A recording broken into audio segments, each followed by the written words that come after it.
Diary of a Piglin, Book 1, All Fool's Gold. Written by Minnie Miner. Narrated by Richi Worboys. Day 1. Dear Diary, another day in the Netherworld. God, I really hate this place. Who even thought it would be a good idea to put piglins in a burning biome anyway? One wrong step and you could end up being cooked alive, just like what happened to John the other day. The other piglin who worked the night shift told me he fell into the lava after getting knocked over by some ghast. He was just crossing the bridge, man. It's a tough job being a piglin. But I have no choice. I have a family to take care of, a wife and a kid. We're a small family, but it's hard enough for us already. You see, my wife is ill. Her health hasn't improved since suffering a heat stroke.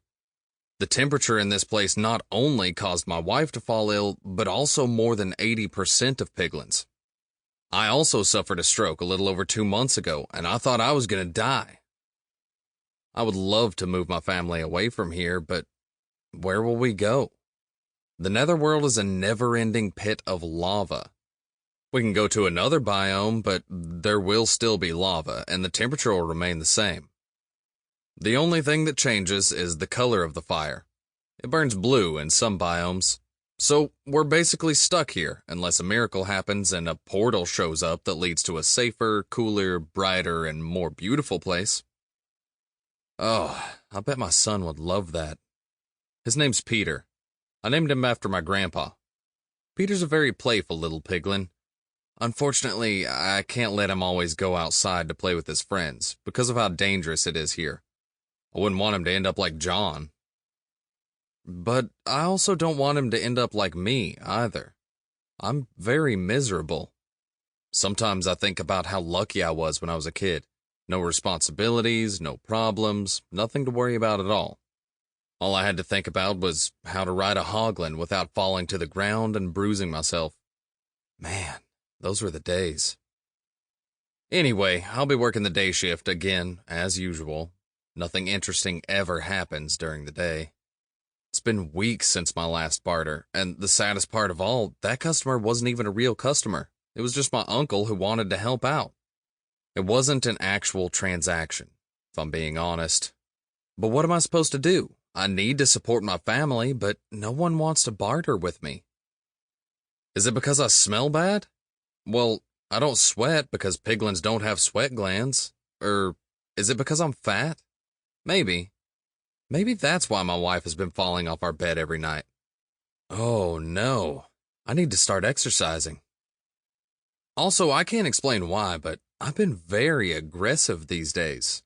Not just me, but all the piglins. My best friend Manny told me that it's just part of the prophecy that someone from another world is going to come and kill us all.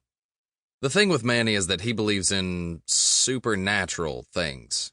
The other piglins call him Mad Manny because of how weird he is. But in his defense, his predictions were almost always correct. For example, there was the time Chief Piglin and his wife welcomed their first child. The community was delighted and congratulated the parents by throwing a fiesta. Then Manny came and crashed the entire event. He pointed at the newborn and said, "That child is going to die. It's going to die a tragic death and everyone will witness it." Of course, Chief Piglin and his wife got angry and had Manny escorted from the party. The celebration ended pretty soon after that. A couple years went by and the child grew up perfectly fine.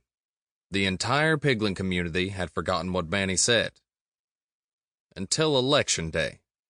Everyone was there to witness the officials announce that Chief Piglin had won another term. The losing piglin did not take that lightly and accused him of cheating. They got into a pretty heated argument. The losing piglin revealed that winning the election was his key to happiness. However, since Chief Piglin took that away from him, then he might as well take away Chief Piglin's happiness. He then drew his golden sword and stabbed Chief Piglin's kid. Unfortunately, the kid died. It was precisely what Manny had predicted. But no one remembered. Or maybe no one wanted to remember. I have to admit that Manny is a strange piglin. I don't know where he gets his information from, but I can't deny the fact Sample complete. Ready to continue?